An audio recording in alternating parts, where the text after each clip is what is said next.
so ugly. Why did they do this? And they're going to go to their local game store and they're going to wonder why everyone just keeps shooting his favorite girl in the head. I think if both players have good decks, this is going to be some of the longest and most mentally frustrating gameplay you will ever experience in your entire life.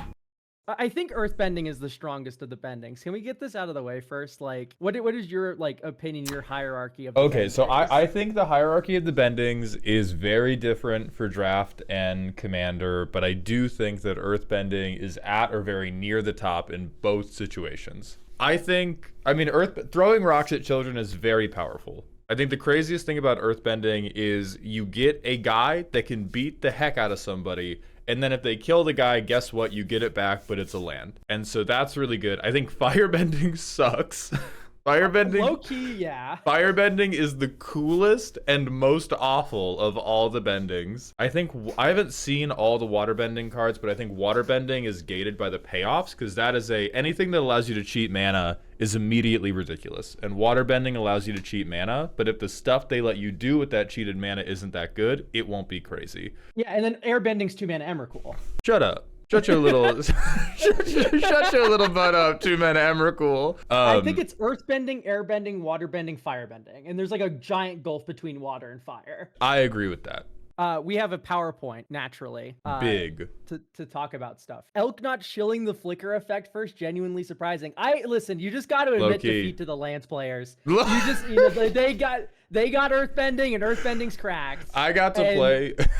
I got to play with with the earthbending taupe that's like every turn earthbend 2, and I was like, man, this card sucks. And then 8 turns later, I was like, I have 15 lands. I think I win. I think I win now. As a Magic player, my life involves a lot of stress. But what I didn't realize was how much of that stress came from my chair and desk setup.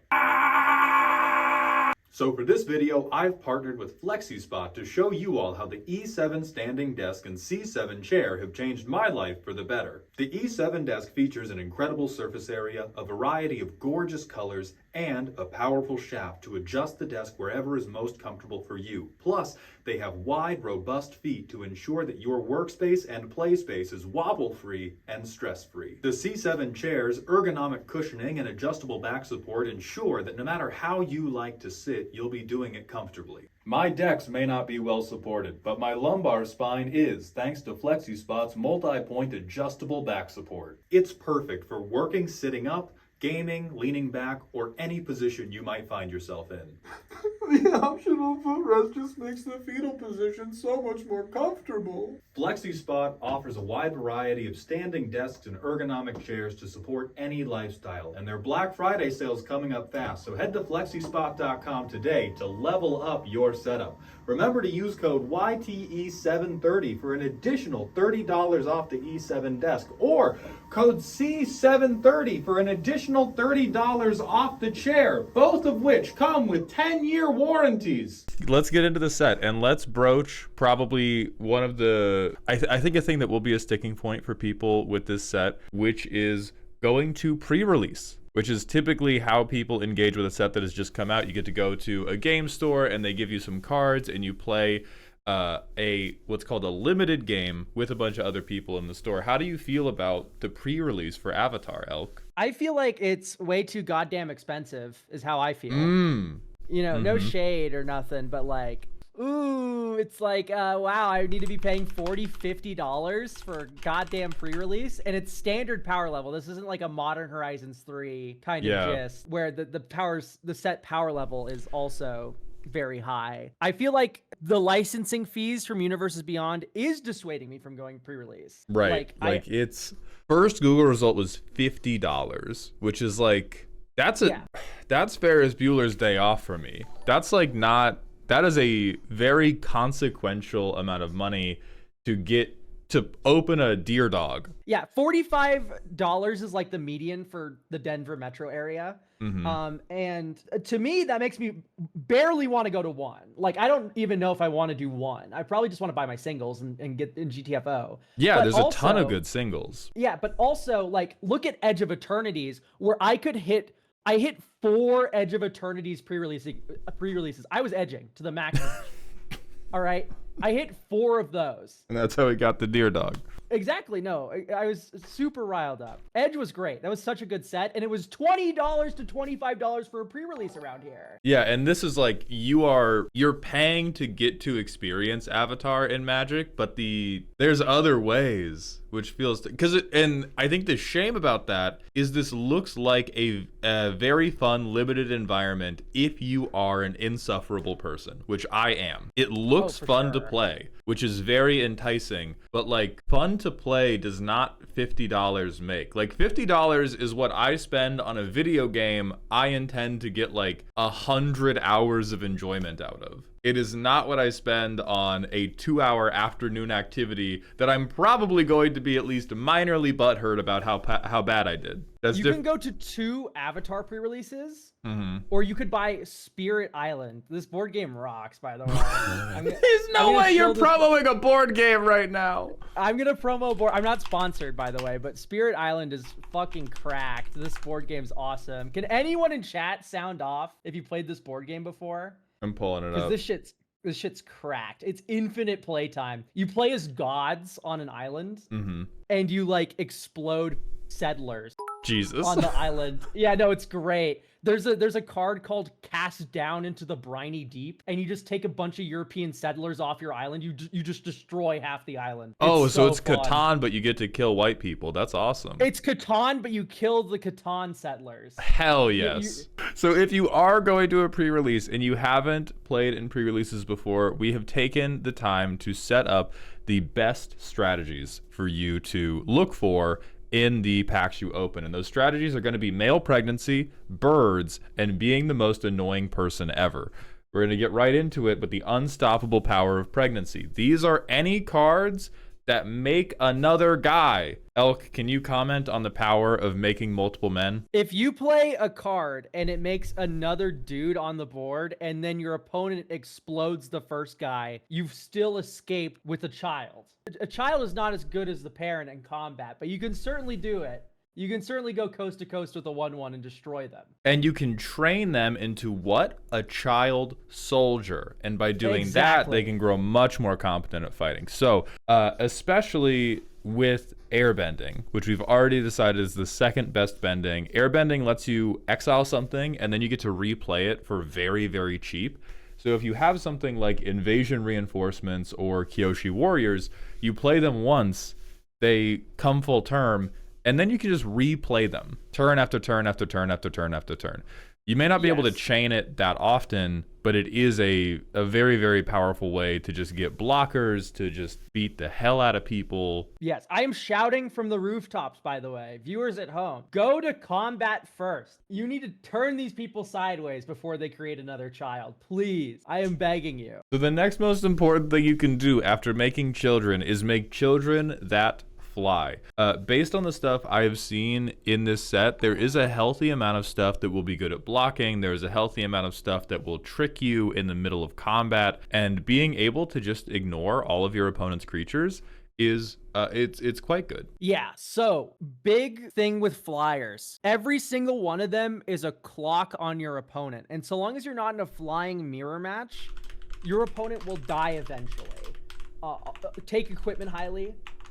Equipment plus flyers is a faster kill on your opponent. Evasive little guys are some of the strongest things you can take in limited. There's an acronym, BREAD. You take bombs, then removal, then evasion, aggro, drag. That's the order. So evasion comes before aggro. That's how important evasion is in limited. And also make sure that you're saving your removal for these sorts of evasive creatures as well on the opposite side of this archetype, because you don't want to just shoot their 1/1 because you have the mana. You want to be saving it for their Aang or whatever. I would say you don't even want to freak out on like their 2/2 or 3/3 firebender. You want to freak out on the 4/4 flyer. You want to freak out on the 3/2 flyer. You want to freak out on the male pregnancy, all those types of things. Yeah, like I'm happily going to take 9 damage in this format, it feels like, before I even think about removing something.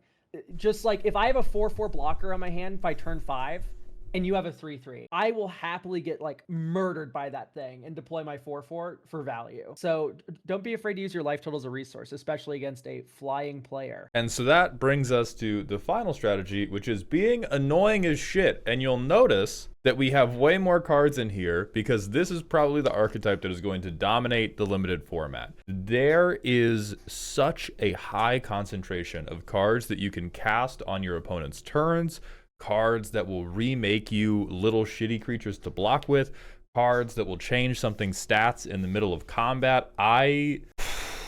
I think if both players have good decks, this is going to be some of the longest and most mentally frustrating gameplay you will ever experience in your entire life. Almost assuredly, yes. The number of instants in this set, combat tricks, it seems very dynamic. So this, I pulled some just to show you how each color is going to that guy you.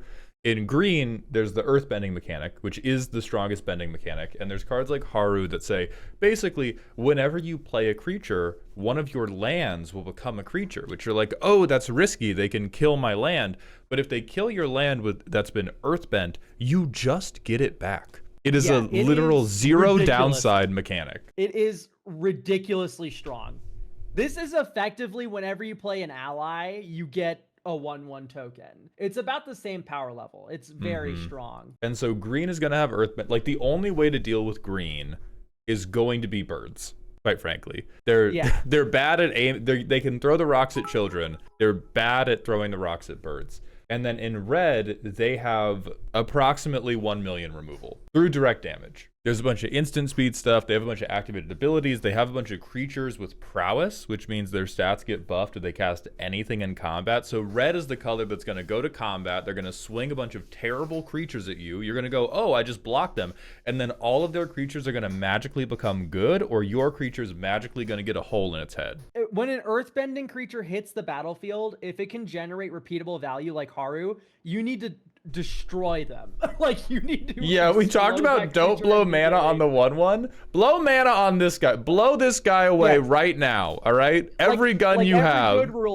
Every good rule. There's an exception. Haru's the exception. Kill this twink with a rock. Kill this man instantly. Deny the potential man his potential. And then in white, you have white normally gets stuff that says, okay, attacking creatures go bye-bye, but they also have airbending mid-combat, which is going to be hyper annoying no matter who they do it to. Because if they do it to your creature, that means they're going to stop you from swinging with that creature for one additional turn. But if they airbend something they're blocking with, that's going to remove it from combat, but your creature's still going to be blocked and their creature's going to be safe. So with the white players, you got to be ready for them to go to combat and then be like, oh, boing flip, by the way. Not there anymore. Here's what's awful is they have 2 white creatures with ETBs. They have 2 3/3s. You have a 4/4 blocker. They swing. You block one of the 3/3. They airbend that one. They hit you with the other 3/3, and then they replay the first one they airbend. That's how that combat's going to go. And they're going to get the ETB again. Yep.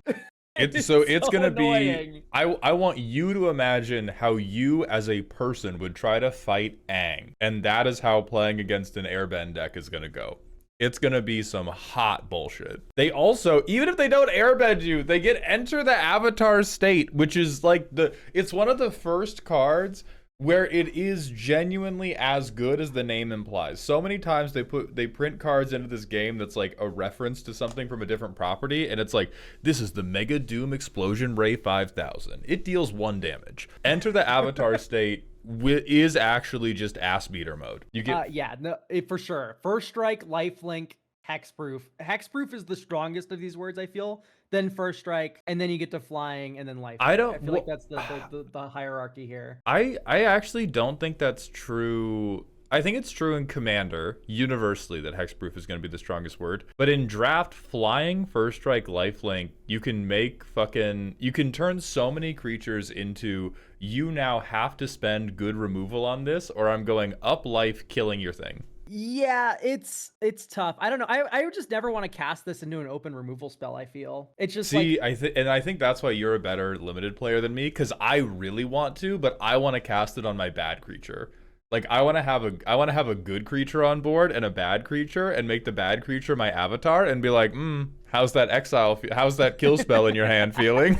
No, yeah, no, that's pretty decent. But no, Enter the Avatar State definitely does stand out as like a very good trick, even though it doesn't pump stats at all. And then on the black end, the black as a color is just universally killing people, and that is not changing at all this set. But they have 4 mana instant speed exile. If you are a new Magic player, you haven't gone to a lot of pre-releases, instant speed exile, crazy good. Being able to do it for 4 mana is not the level of efficiency you're used to in Commander. For draft efficiency, a little bit fucked up. And then they have Azula Always Lies, which lets you give something -1/-1 and put a counter on your own thing, which is a net 2 power toughness swing, which is also just disgusting. If you want to traumatize like a diehard limited player, show them Clear Shot. Clear Shot is one of the most messed up cards ever printed, because you swing with the creature, they block your creature, and then you pump it up by +1/+1. You're no longer trading, and then you shoot a different creature they control.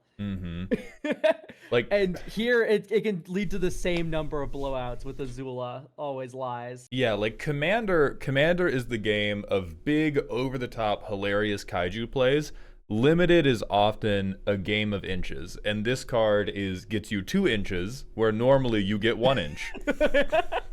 Which are both, by the way, both very big amounts of inches, just for anybody. Okay, if you don't have a ruler on hand, it's a lot. And then blue is just stupid. Why do there's 2? They gave Hydroid Crisis Flash. Hell yeah, they did. Because this guy fucking rocks. Because that's my guy. I'm sorry. Do you not support libraries? Do I need to post an announcement right now that 3/3 Elk hates libraries? Okay, listen, Wan Shi Tong, whatever. Archivist of Ogma and Hydroid Crisis with Flash. Great. Awesome. Beautiful. We needed that for sure. What pisses me off is the Unagi of Kyoshi Island. I hate this card. Oh, yeah. We need to come up with a blue card. What are we going to do? I know. Let's give them 2 fairy masterminds stitched together. How does that sound? I'm not even tweaking about the text boxes. What I need all of you to keep your fucking eyes up on is Flash with decent bodies in a format where everything else. Look at the stat lines on these guys. Like we talked about, Haru's broken. He's also a 1/1. Earth Kingdom General is going to be annoying. He's a 2/2. Like most of these things, even that game of inches, guess where the game of inches doesn't matter? Against the 20-foot long toilet snake. So the blue players are not going to be putting up with any of this. They're going to let you go to combat. They're going to let you spend all your firebending mana, and then a kaiju's just going to grab you, and then you're cooked. Yeah, blue Stompy, the classic archetype of course. It's been real. VV Stompy is eating good, okay? It's eating good. These videos are almost entirely subsidized by my Patreon community, so a special thank you to Vanilla Bean Ice Cream, Eclectic Waste, Katya Marg, Christian B, Adam S, Solar Movie, Kyle, Chemical Pine, Alpha Dog 2064, Zelenor, Otterfire, Fun, ... Phelan, Believe, Torben T, Bobby Joe Lord, Bradley T, Bo, Beefcake, and Silky Wilkie. I appreciate every last one of you. Let's move on to the commander environment, and there's a lot of commanders in this set. There's only one good one, and it's Azula. It's our glorious queen. Yes, I actually agree. Fire Lord Azula is very strong. I think actually, unironically, all the Fire Lord cards are pretty strong. Azula definitely does come out on top, though. Fire Nation got the least heat in the draft environment, and I think they got the most heat in the commander environment. A lot of the other stuff is playable. You can make a cute deck around it, but all of the Fire Nation commanders are just so sick. All right, I do have one in my green folder of love here that we can kind of talk about. We have Ko. Oh, I think Ko's really good. I think Ko's very strong. True. That's not true. What's your combo pile? Okay, so the first and funniest, I feel. I have a Reanimator deck, an Orzhov Reanimator deck, and it's built around Vilis, Broker of Blood. And what Vilis lets you do is whenever you lose life, you draw that many cards. So what you do is you reanimate Vilis, and the reanimate is worded in a way where you bring the creature back first and then lose the life. Okay. So you draw 8 cards whenever you reanimate Vilis in that deck, and it runs like 5 or 6 of those reanimate effects.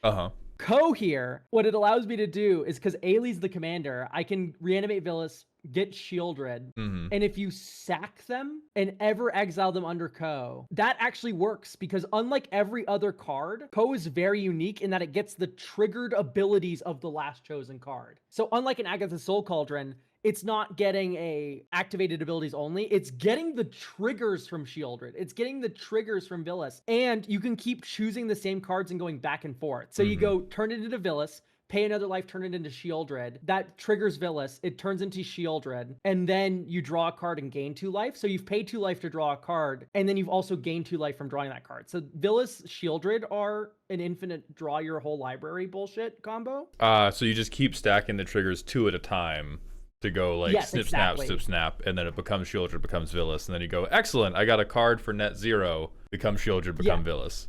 Yeah, so that's not even the best combo you can do with Ko, but Ko is just such an interesting card because I don't think we've ever had a triggered ability stealer. Oh wait, hold on, will that, I get a great amount of joy of ruining your dream, so let me see if that will work, because we would pay 1 life on the stack, and you would choose Shieldred. You would pay the life as a cost, which would put Villas's drawing a card on top of it. So you would draw the card before it becomes Shieldred. You could turn it into Shieldred again. You lose the life because if you pay it back, I think you can get it back. So it goes Villas, Shieldred. Yeah, so we have Ko on board. You have to go Shieldred again. The first one resolves, and then the second one resolves, and you gain 2 life, and you've drawn a card after losing 2. I think it's pay 1. Oh no, we have Necropotence instead. Bummer. Yeah, still Ko, even if it doesn't work and I'm an idiot, it's still I think it awesome is that we're stealing interesting. triggered abilities. I think it is interesting that we're getting to steal triggered abilities, but I do think most of the things you do with it are hope and pray that I have a 3-piece Necropotence combo. I need to make a new tab for this. So we have Katara the Fearless, the Bant ally trigger doubler, and that's going to be the leadoff batter of the slide. How many commanders are doo-doo dog water? Yeah, and that's going to Katara be the where Kadara lives. Yeah, this is Do Thing, Do It Again, a tried and true design that makes me fall asleep every time. Anytime you double a trigger, it is possible for things to get straight up wacky. I have no doubt that there exist hands of 7 cards that will just like ruin people's lives. If you get a thing that is like giving you card draw because of something an ally's doing, if you get a thing that's putting counters on your board because of something an ally's doing, it can get crazy, but this is the most Factorio mod card I have seen in the set. Like, it is incentivizing you to play The Sims. Are you ready for my spice really quick? I am, yeah, give me the spice, give me the spice. I hate you. I hate you. I mostly agree. I think Toph is, what Toph does have is crazy inevitability. That carried it in the decked out game I played. I think it's very like brainworm activation. You get to feel really smart when you do earthbending stuff. But yeah, outside of a couple ridiculous combos, it's really not that good. Yeah. So new Toph, here's what's gonna happen. Someone's gonna build a $5,000 commander deck with her. Who really loves Avatar and who also is salaried, obviously. Yeah. Maybe has a mortgage. And this person's going to build this deck and they're going to go to their local game store and they're going to wonder why everyone just keeps shooting his favorite girl in the head the moment she hits the board. Well, okay, here's distinct advantage of Toph over Katara. If they remove Toph, you can claim ableism. That is true. But here's what every Toph deck boils down to. Oh, I've played Toph, and look, guys, I have Yavimaya. So these are all forests, and they can tap. Aren't I smart? Look, I have Mindslaver. Aren't I smart? I'm a brave little boy. You are playing Naya Urza. Yeah. Go away. You are not creative. I'm actually going to take this off the doo-doo dog water slide for like mono blue tempo decks. You could do mono blue oops all card draw, and you could do all the like Nadir Kraken, Ominous Seas type stuff, but being able to be like, oh, opt experience counter, oh, consider experience counter. You could play such shitty cards and then go to my turn and be like, okay, I'm gonna attack, draw 4 cards. Yeah, all right, that's very good. I think what you need to be careful about with Katara, the only fail state for Katara is 1, Shieldred hits the board, nightmare.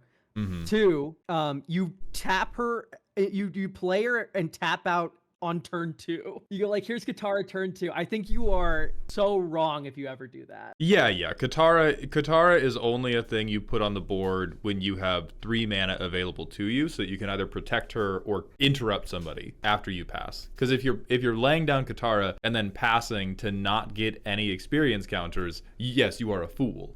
You are a fool, and your blue card should be revoked. Here's the thing. If we're talking about the experience counter commanders, I think Toph is also just like insanely stupid. Yeah, that's fucked. Yeah, you get 1,000,000 experience counters.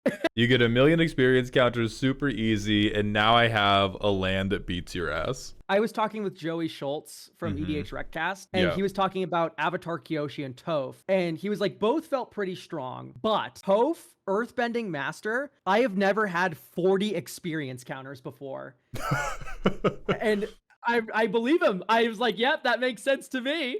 Yeah, and especially in a green deck where you get to run all the cards that say, draw cards based on your biggest boy, gain life based on your biggest boy, have your biggest boy kick their smallest boy in the head. Experience counter Aang makes my Minthara deck salivate. That would require any Aang card to be good, and we don't live in that reality. What's that? Airbending after 5 mana 4/4. I'm already out. Leave the battlefield without dying, you get an experience counter. At the beginning of your upkeep, you created 1. So not only is it 5 mana for a 4/4, but then it also triggers during your upkeep. Wow, Aang sucks. This is so bad. Oh yeah, this guy's a fucking loser, dude. Hold on, back to the doo-doo dog water. Turns out, in this set, if you have white, doo-doo dog water. Wait, Mauled, we've miscalculated. I'm going back to how many commanders are good. I'm gonna hit you with the Aang Swift Survivor. Someone in chat mentioned Azorius Aang, and it's true. This is Azorius, Aven Interrupter in the command zone. Oh yeah, my commander has flash and flying. Yeah, of course he's good. Yeah, okay. Flash, flying, airbend another creature or spell. It's even better than Spell Queller insofar as you can target permanents with it as well. Yeah, this is just you can target your own things. I spend my turn 3 undoing your turn 3, and then turn 4, I just leave 1 mana open to ephemerate this asshole. And then I get you. So yes, Swift Savior works. Swift Savior is going to be good. You can build stuff with him. Let's talk about Ozai. All right. Yeah, let's talk about Ozai, sure.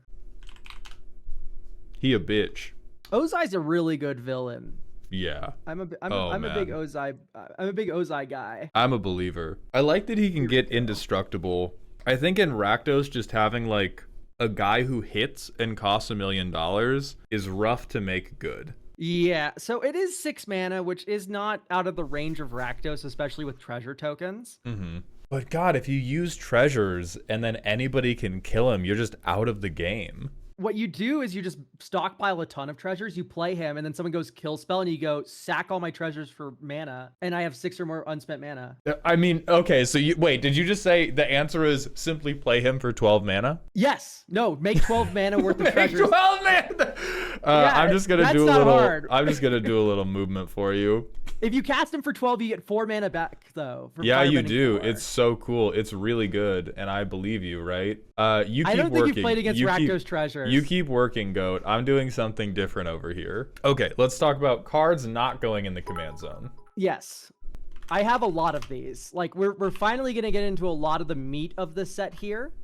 Talking about the 99. I think first and foremost, we're going to talk about what is going to be Valgavoth's Goth GF, my Scornful Striker. Oh, yeah. So, ta-da! We have Mai here, who is absurd and has sick art as well. Great job. I really like this art a lot. My first strike 2/2. Good luck hitting me. Secondly, oh, you cast a mana rock on your turn, you lose some life. I draw a card off Valgavoth, right? Like, pretty busted. We've seen this effect on Cabal before. Any effect like this is actually way more impactful than you first read it as. Yeah, because you just think about it like, oh, I have to be careful. Like, you never think about how many non-creature spells you run. Like, when I look at commander decks, I'll watch a person put in 35 lands, 25 creatures, which means 40% of your deck triggers Mai to make you lose 2 life. It's devastating. It is so much fucking life. She is bleeding you. She works for the goddamn Red Cross. I I'm 50 creatures Jimmy. I'm smiling ear to ear when Mai gets played. I do not care. Is it mages are crying? It's really a good card. Momo friendly flyer. That fucking idiot. We're just giving white like cost reduction on all their creature spells, I guess. I mean, good. White creatures suck. We're eating. Who likes white guys? We need the help.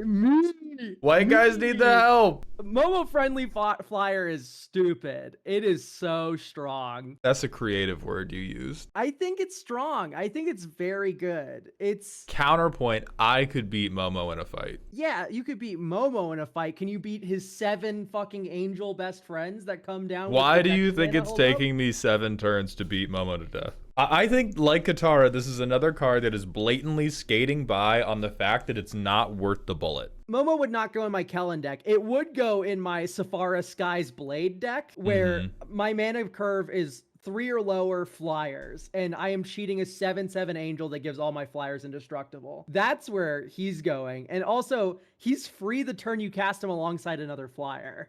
I think it's fine. I think it's a fun little toy for people who like flyers. I don't find it meaningfully better than Giada.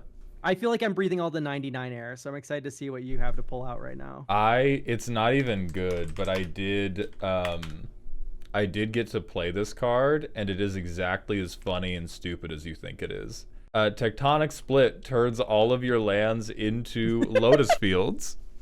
Yeah.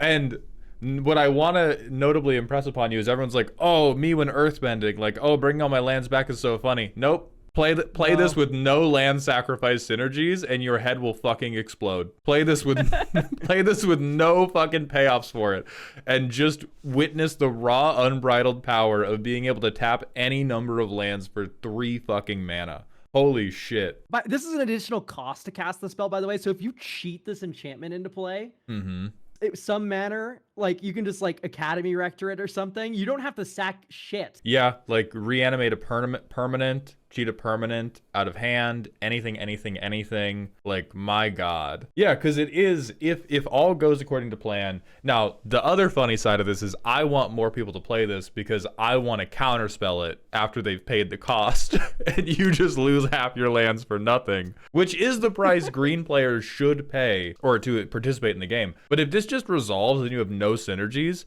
you go up on mana. Yeah, this is a desperate, like, you need Voice of Victory in play before you could make me cast this.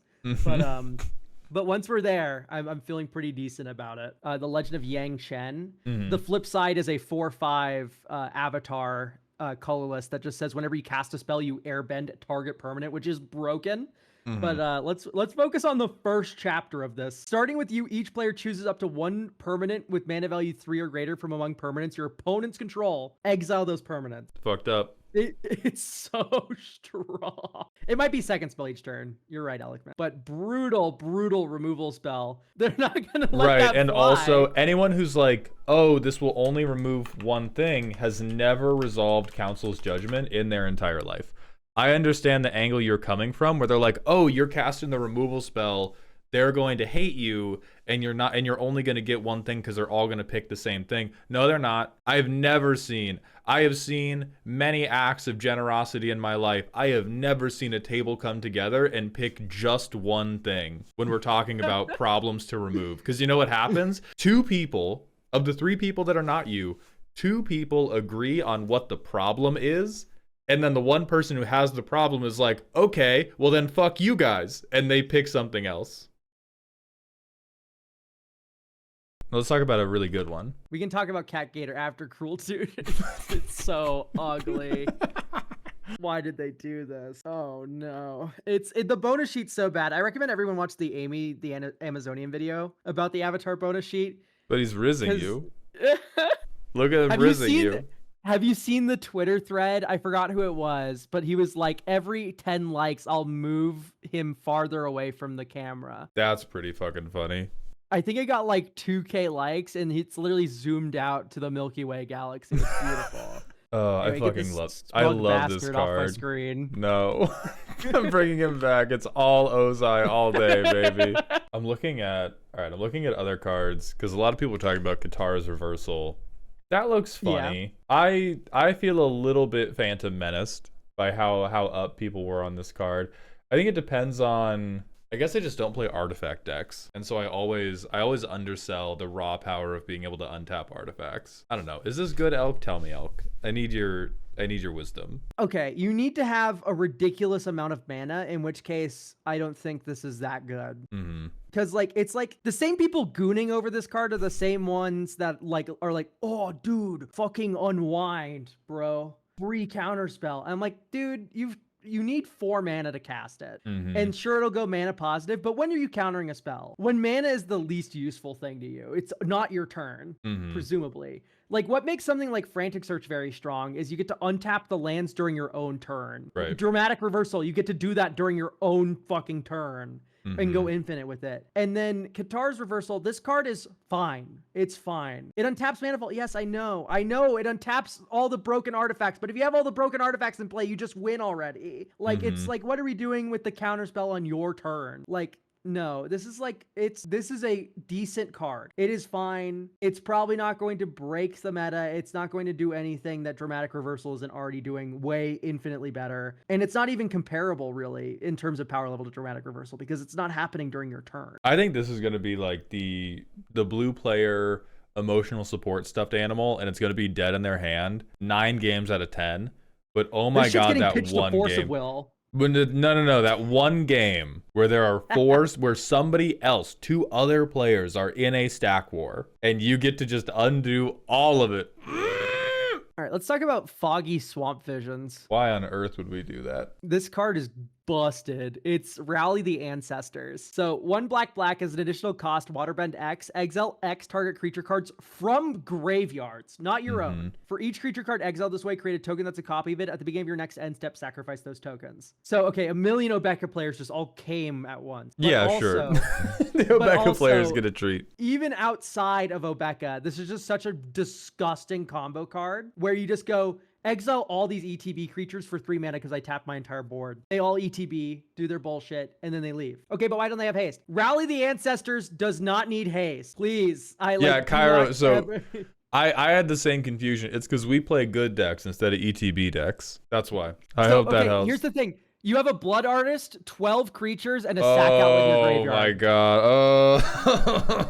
Oh. All right, let's talk about Aetherflux Reservoir, but bad. I'm sure, yeah. Fire Nation Turret, let's go.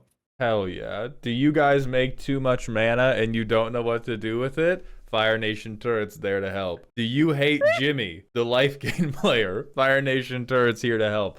I think what they should have done, they should have let anybody pay this cost for the putting a charge counter on. Not for taking him off, but I think anybody should be allowed to contribute to the turret fund. Yes. Oh, we are going to remove Jamie from this game. You've done too much this game. We're all pouring our red mana into the Fire Nation turret. Yeah, that's hilarious. Wow, this card reeks though, for real. It's so good. It's so good. It goes infinite with infinite charge counters. Oh my gosh. It also goes infinite with infinite turns and infinite red mana. All right. Let's talk about an actually good card really quick. Let's get on the Bossing Say train. Oh my god, there are no good cards in Bossing Say. Bossing Say is busted. It enters untapped. So we've entered the lying part of the stream. It's so good. You earthbend to your dark depth. Oh my god. That shit comes back. What about anything else? Give me one other thing to do. Oh, true. You can strip block people. Oh my god, you're so right. You earthbend to strip mine and then strip mine you. It comes back. Wait. The 5 mana strip block. We're cooking, but I'm worried about the smoke inhalation. The thing is, I'm too evil to see the value. I need my evil value to be efficient in some way. Oh, dude, we're green. Efficiency? What's mana? I have green omniscience every game. You pack of assholes. If you are paying 5 mana to reuse Evolving Wilds, go ahead, please. Okay, well, I'm gonna throw one more good card up here, and then I want to hear your thoughts on 99 cards. But like, red players 8. You ate day 1 of the Avatar reveal season. Yeah, redirect lightning. The redirect. Yeah, the 1 red mana redirect spell is very good, and then you can even kick it to gain 5 life. You know. I think one other 99 card that I saw Veggie use to great effect And this is one where I think it's probably going to be gated at like around medium bracket 3 because it's not just like incredible upside that's going to win you the game. But you get an instant or sorcery back, and then every time you do instant or sorcery, you loot. And it's just, and people are like, oh, but I have to discard unless I play lessons, which are terrible. And that's true. And you cannot play lessons, and this is still an amazing card. Getting to make the choice between, okay, I get a new card, which card in my hand do I care the least about, and being able to fill your graveyard if you're doing something like Mizzix's Mastery, if you're doing something that can recur or cast from the grave. You're doing like Emmett Selk, the Emmett Selk with the 3rd seat, that lets you cast stuff from the graveyard cheaper. Like, both sides are an upside. Lessons are still very bad, Toto. Please don't. Oh yeah. Please don't spread lies. Don't lie. They did a lot. They gave it so much support. They gave it the Depends underwear, and it's still dripping a little bit. But being able to, this is super good. I do want to put out one more card that I think is going to be a little cutie that I think people are going to underrate, which is the Humble Bison Whistle. Because people are going to look at this card and go, oh, I only get to cheat something out if it's a Bison, but it's also 1 mana Surveil every single turn. And if there's one thing I have learned after the last like year of looking at people's decks, it's that they need some goddamn Surveil in their life. Don't say Changeling. See, you people are falling into the fucking trap. But if you are Jonathan Creature deck and you have like 50 creatures, this is now 1 mana draw card. If you are anything else, it's probably pretty underwhelming. But if you are Jonathan Creature, I would